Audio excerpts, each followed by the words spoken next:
64.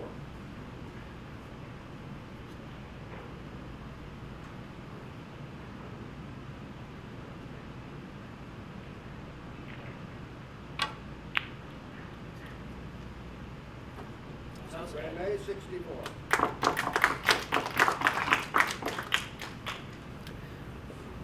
Fei has taken a commanding lead in this frame.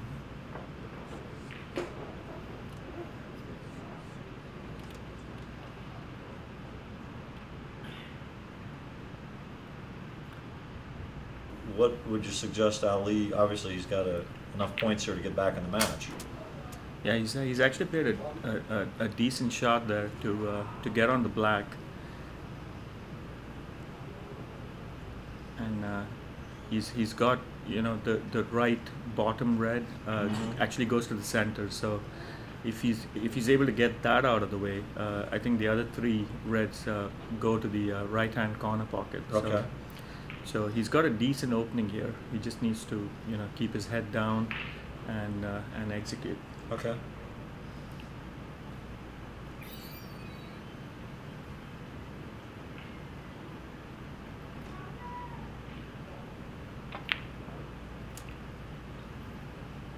Well, you've got a good eye for that angle. It was hard for me to tell by looking at it that red would go in the center pocket. Yeah, it actually is quite hard to tell, but.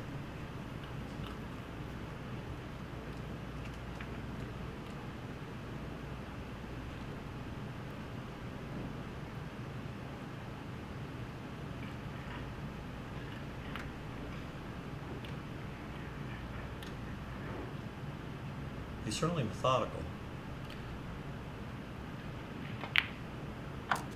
Yeah, he actually has a habit of computing the angle very visibly. I mean yeah. to the audience. I do the same thing. I like to look at the contact line, and then because I'm aiming contact point to contact point on every shot, so I want to calculate where that is, and then also I'm double checking my cue angle to make sure it's finishing parallel with that line. It's actually a very good habit to have, because you obviously want to treat each shot with the same amount of respect. That's a really good thing to point out to beginning players. You know? Yeah, I learned something down there that I was sometimes way too over aggressive, and I was playing with the player Rommel, and he said, "Look," he says, "sometimes you just have to take those points that are out there and not worry about trying to run so many points." 17.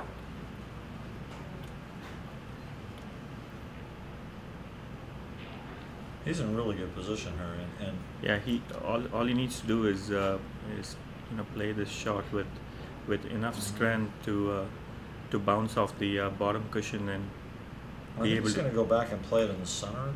No, actually, you're right. He played it on top. We saw this, and I think that he's not happy. You're right. He didn't go as far as he wanted to go, but I think that he, you know, something that I learned competing is that you shouldn't get down on yourself, and it goes with what you said, treating each shot with respect. Because if his opponent had left him in this position, he'd probably be pretty happy. You know. That's right. But because he missed the position he was playing, he let it aggravate him. You know, or he was certainly looking like he was distressed. And possibly made him miss the shot, actually. Yeah, you're absolutely right, Tony. It's you know, a good attitude is very important for this game, and you know, I mean, many times you want to be really upset with yourself of having missed a very simple shot, and you know, you might not look very good, but it's very important to forget about it and play the next shot. Like, you have to move on. Exactly, exactly. Probably a good attitude in life as well, but it's very important in snooker.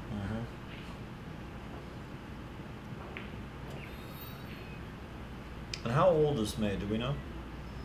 I think he's I don't know his exact age, but I think he's in his early 20s. Okay, yeah. So he has a promising career ahead of him if he sticks with it. Yeah, absolutely. It's definitely good for the US.